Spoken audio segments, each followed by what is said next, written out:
How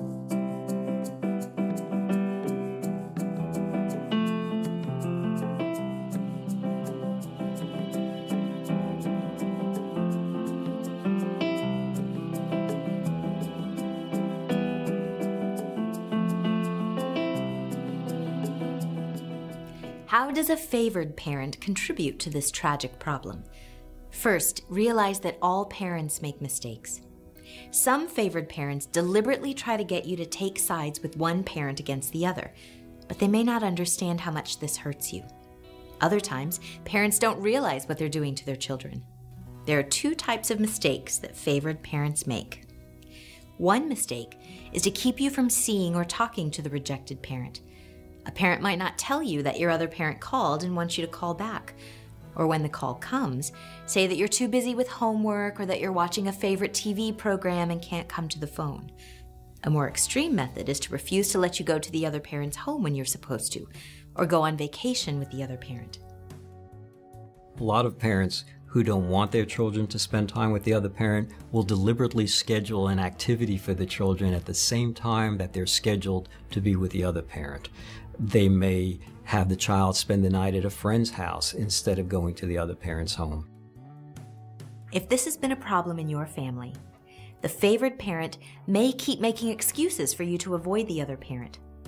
After giving you the idea that there is something bad about your other parent, you may be told that it is up to you to decide if you want to see them. Your favored parent may say that it is wrong to force children to spend time with a parent. These parents won't make their children see the other parent, even when this goes against the judge's orders and the law. This might sound reasonable to you. You don't like to be told what you can and cannot do, do you? But think about this. You don't get to choose whether you go to school, whether you go to the doctor and dentist. You have to wear seatbelts in a car. You're not allowed to drink alcohol. There are many times when you are forced to do things that you might not choose if you were in charge. Why should children be put in charge of something as important as spending time with a parent? Parents can also keep you from the other parent by abruptly taking you away from an activity if the other parent comes to watch, or not telling your other parent about school or extracurricular activities that they would want to attend. Children learn from these actions that one parent thinks it's not very important for you to see and enjoy spending time with the other parent. Some favored parents don't realize that what they're doing is interfering with the children's relationship with the other parent. But other favored parents know exactly what they're doing. They do it deliberately, and they try to manipulate their children to turn against the other parent. For example, in one family, a father would send airplane tickets so that his children could spend some summer vacation with him, and the mother would hide the airplane tickets and tell the children that the tickets never arrived. She figured that if the children thought their dad didn't care about them, that they would stop caring about him. A second type of mistake is to encourage you to have negative thoughts and feelings about your other parent. Some parents are so angry and hurt that they don't want their children to even think about the other one. A parent can discourage good memories and feelings by never mentioning the other parent and never looking at or talking to them as if that person never existed. Some angry parents destroy, throw out, or hide things that remind children of the other parent, such as family photos. Some even go so far as to cut out the other parent's picture from family photos. In some cases, parents don't allow children to bring home any gifts or clothing that came from the other parent. Sadly, these children learn that reminders of the rejected parent are unwelcome. One of the most common ways that a parent might try to influence your attitude is to openly criticize the other parent. Emily's dad is the worst dad in the whole universe. He only is nice to her to make himself feel good. There are times, of course, that parents have to tell their children negative things about the other parent. If a parent has a serious problem, children need to know why they can only have limited contact with that parent. But if one parent criticizes the other not to protect you, but because of angry or hurt feelings, they may severely damage your view of the other parent. This is called bad-mouthing or bashing. And you may not think so, but some people think this is cruel. One way to paint a negative picture of the other parent is to put down the things that parent likes to do with the children. A parent might say bowling is for idiots, or camping trips are too dangerous, or what kind of shirt is that your mom bought you? Only an idiot would wear a shirt like that? And the children begin wondering if they are idiots if they enjoy those activities or enjoy those gifts from that parent. Another way to encourage a negative view is to tell you to watch for any mistakes that the other parent makes. When you keep a sharp eye out for negatives, you're likely to miss seeing the positives. It's like wearing blinders, seeing only one thing and being blinded from seeing anything else. We call this selective attention. Paying careful attention to the things that support your point of view and ignore the things that don't support your point of view. It's what magicians do when they do tricks. They get you to look at one hand so that you don't see what the other hand is doing.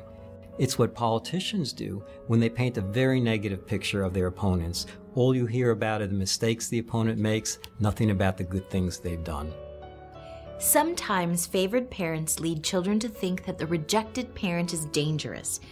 They might even accuse the other parent of harming or abusing the children. When this happens, government agencies have to investigate. In some families, when a child says something nice about the rejected parent, the favored parent lets the child know they disapprove of that. They don't want to hear nice things about the rejected parent, and so the child learns to hide those positive feelings. Children may even be made to feel ashamed if they enjoyed spending time with the rejected parent. Sometimes children feel so guilty for enjoying time with the rejected parent that they stop enjoying that time. They work very hard not to have a good time with that parent so that when they come home they can report that it was really bad being over there. When parents criticize the other one, often they talk a lot about the past. If one of your parents is exceptionally mad, they might make you think that even good things about the other parent are really bad. Instead of being glad that a boy's mother had a very important job in a hospital, one angry dad told his son, "Your mom is only interested in her work. She didn't have time for you or me." A mother told her daughter, "Yeah, your dad helped you with your homework a lot, but that's because he didn't want you to learn to do things for yourself." To convince you that your other parent is a bad person, some parents will tell you that the other one cheated on them or was more interested in their friends than their family. These parents may say, "My child has a right to know the truth." But if you pay close attention, you will notice that the truth always seems to be something bad. You don't hear about good truths, and the truth rarely includes bad things about your favored parent. Pressure builds on children when the favored parent convinces others to join in the campaign of rejection. Relatives and friends of the family, sometimes even teachers and counselors, make the mistake of unfairly judging the rejected parent, like a jury that makes up its mind after hearing only one side of the story. Along with painting a bad picture of the other parent, some parents mistakenly encourage their children to feel sorry for them or to feel like they need the children to take care of them. They may complain to the children that they've been treated unfairly. They may act very sad when the children talk about the other parent or when the children are getting ready to spend time with the other parent. And so the children feel that they need to be loyal to the favored parent, even at the expense of rejecting their other parent. If one of your parents is upset, you may want to protect them from feeling hurt and sad. One way to do this is by simply not saying anything about the other parent. Some kids act as if the other parent doesn't exist anymore. But when they act like this, children risk losing touch with their own loving feelings. They try to protect one parent by giving up their love for the other. Of course, this is not fair to children, and they lose a lot when they can't love both parents. So we have learned that some favored parents know what they're doing and some don't.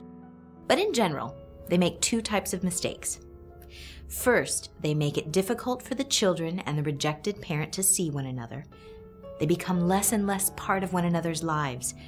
Second, favored parents say and do things that encourage their children to have bad feelings and thoughts about the rejected parent. If this happens in your family, sometimes all it takes to make things better is for you to ask your parents to stop.